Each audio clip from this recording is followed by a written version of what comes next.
श्लोक 32 पाठ 3 कर्मयोग तीसरा पाठ। ये त्वेतदभ्यसूयन्तो नानुतिष्ठन्ति मे मतम् सर्वज्ञान विमूढ़ास्तान विद्धि नष्टान चेतसः।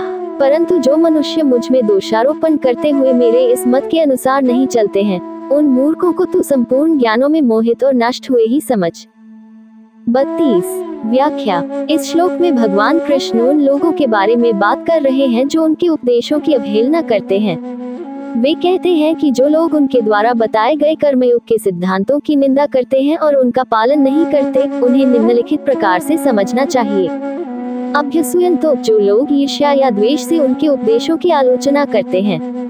नानुतिष्ठन्ति मे मतम्, जो लोग उनके बताए हुए मार्ग का अनुसरण नहीं करते, यानी जो कर्मयोग के सिद्धांतों को स्वीकार नहीं करते और उनके अनुसार कार्य नहीं करते। सर्वज्ञान विमूढ़ास्तान विद्धि, ऐसे लोग सारे ज्ञान से विमुख होते हैं, उनका ज्ञान भ्रमित और भ्रष्ट हो चुका होता है। नष्टान चेतसः, उनके मन की स्थिति नष्ट और पतित हो जाती है। वे आत्मज्ञान से दूर हो जाते हैं और उनकी मानसिक स्थिति खराब हो जाती है।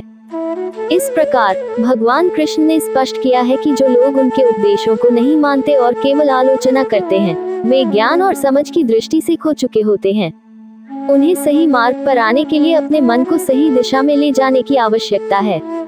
श्लोक 33 पाठ 3 कर्मयोग तीसरा पाठ। सदृश चेष्टते स्वस्याः प्रकृतिर्ज्ञानवानपि प्रकृतिं यान्ति भूतानि निग्रह किं करिष्यति। सभी प्राणी प्रकृति को प्राप्त होते हैं, अर्थात अपने स्वभाव के परवश हुए कर्म करते हैं। ज्ञानवान भी अपनी प्रकृति के अनुसार चेष्टा करता है, फिर इसमें किसी का हट क्या करेगा। 33 व्याख्या। इस श्लोक में भगवान श्री कृष्ण अर्जुन को ये समझाते हैं कि मनुष्य चाहे कितना भी ज्ञानी क्यों न हो, उसकी स्वाभाविक प्रवृत्तियां और स्वभाव उसके कर्मों को प्रभावित करते हैं। ज्ञानी व्यक्ति भी अपनी प्रकृति के अनुसार ही कर्म करता है। प्रकृति स्वभाव की 3 गुण सत्व, रजस और तमस हमारी प्रवृत्तियों को संचालित करती हैं। ये गुण न केवल हमारी इच्छाओं और व्यवहार को निर्धारित करते हैं, बल्कि हमारी प्रवृत्तियों के अनुसार ही हम कर्म करते हैं।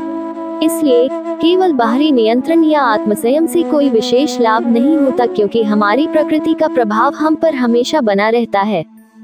भगवान श्री कृष्ण इस श्लोक के माध्यम से यह शिक्षा देना चाहते हैं कि कर्मों की वास्तविकता को समझना और अपनी प्रकृति के अनुरूप कर्म करना ही सच्चा मार्ग है।